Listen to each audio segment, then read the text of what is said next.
Hello students, আমি Nitish sir জ্ঞানজ্যোতি coaching সেন্টারের পক্ষ থেকে তোমাদের প্রত্যেককে জানাই আরও একবার স্বাগত। তো স্টুডেন্টস, আজকে আমি তোমাদের সঙ্গে যে বিষয়টি নিয়ে আলোচনা করবো সেটা হচ্ছে NEP third semester major history paper 5। আজকে সিলেবাস নিয়ে আলোচনা করবো। পেপার 5 তোমরা দেখতে পাচ্ছ। তোমাদের পেপার 5-এ যেটা পড়তে হবে, history of India 750 century to 1206 সেঞ্চুরি। ওকে, তো তোমরা যারা এখনো পর্যন্ত আমাদের অফিসিয়াল ইউটিউব চ্যানেলটিকে সাবস্ক্রাইব করনি, তারা অবশ্যই চ্যানেলটিকে সাবস্ক্রাইব করে পাশে থাকা বেল আইকন অল প্রেস করে দাও, যাতে নেক্সট টাইম থেকে কোনো ভিডিও আপলোড করলে তার নোটিফিকেশন সবার আগে তোমার কাছে পৌঁছে যেতে পারে।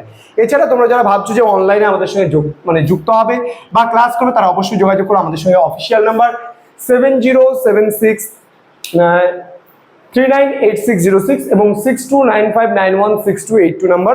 আমাদের টোটাল কোর্স ফি রয়েছে 1199, 1199 টাকার বিনিময়ে তোমরা পুরো 6টা সাবজেক্টের পুরো প্যাকেজ পেয়ে যাচ্ছ মাত্র 1199। তো স্টুডেন্টস, দেরি কিসের, আজই যোগাযোগ করো আমাদের জ্ঞানজ্যোতি কোচিং সেন্টার এবং তোমরা অ্যাডমিশন নিয়ে নাও। আমাদের আগস্টের 1 তারিখ থেকে পুরোপুরি অ্যাডমিশন ক্লাসগুলো আরম্ভ হবে এবং তার সাথে সাথে সমস্ত নোটস পত্রগুলোও কিন্তু প্রোভাইড করা শুরু হয়ে যাবে। তো দেরি না করে আজই চটজলদি অ্যাডমিশনটা নিয়ে নাও। চলো শুরু করছি আজকের ক্লাসটি এবং তোমাদের কি কি পড়তে হবে সেই নিয়ে বিস্তারিত আলোচনা করবো। দেখো, প্রথমত ইউনিট নাম্বার 1 তোমাদের দেওয়া আছে এখানটায়, তোমরা দেখতে পাচ্ছ। ইউনিট নাম্বার 1-এ starting early medieval India. Starting early medieval ইন্ডিয়াতে কি কি রয়েছে? লিটারারি অ্যান্ড আর্কোলজিক্যাল সোর্সেস, অর্থাৎ এই আর্লি মিডিয়েভেল ইন্ডিয়া মানে আদি মধ্যযুগের ইতিহাসের উপাদানগুলি কি কি, বিশেষ করে সাহিত্যিক উপাদান এবং প্রত্নতাত্ত্বিক উপাদানগুলো সম্পর্কে তোমাদের পড়তে হবে।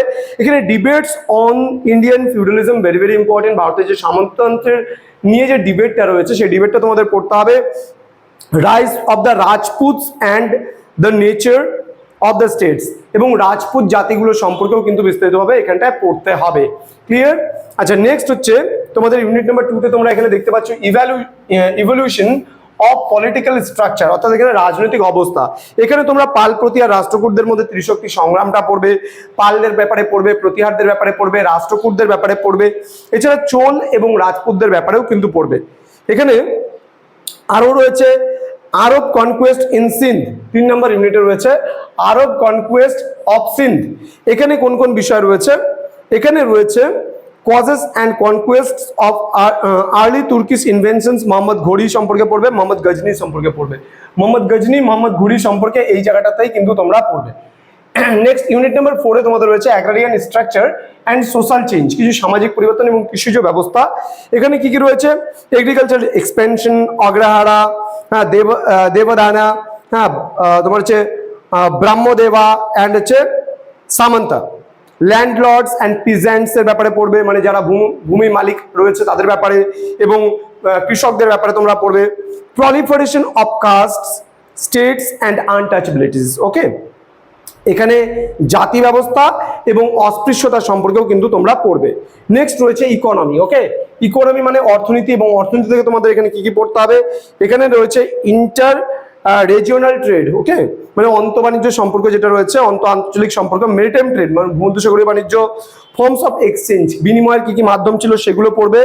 দেন প্রসেস অফ আরবানাইজেশন মানে নগরায়নের বিকাশ সম্পর্কে পড়বে। ঠিক আছে? আচ্ছা, তারপরে প্রসেস অফ আরবানাইজেশন গেল, এটা merchant Guilds of south India, অর্থাৎ দক্ষিণ ভারতে যে গিল্ড যে ছিল সেই গিল্ডের ব্যাপারেও কিন্তু তোমরা এখানে পড়বে। দেন ইউনিট নাম্বার 6-এ তোমরা পড়বে রিলিজিয়ান। রিলিজিয়ান থেকে কি কি পড়বে? এখানে দেখা যাচ্ছে রিলিজিয়ান মানে ধর্ম, সেই ধর্ম থেকে আমরা কি কি পড়বো? এখানে পড়বো আমরা ভক্তি পড়বো, তান্ত্রিসিজম পড়বো, পৌরাণিক ট্র্যাডিশনস পড়বো, বুদ্ধিজম পড়বো অ্যান্ড জেনিজম পড়বো, পপুলার রিলিজিয়াস কাল্ট সম্পর্কে পড়বো। দেন এখানে রয়েছে 7 নম্বর ইউনিট এবং লাস্ট ইউনিট যেটা রয়েছে সেটা হলো টেম্পল আর্কিটেকচার। টেম্পল আর্কিটেকচার মানে কি? মন্দির স্থাপত্য। মন্দির স্থাপত্যের মধ্যে কি কি রয়েছে? এখানে 3টা স্টাইল রয়েছে, একটা নাগরও রয়েছে, বেসর রয়েছে এবং দাবিদও রয়েছে।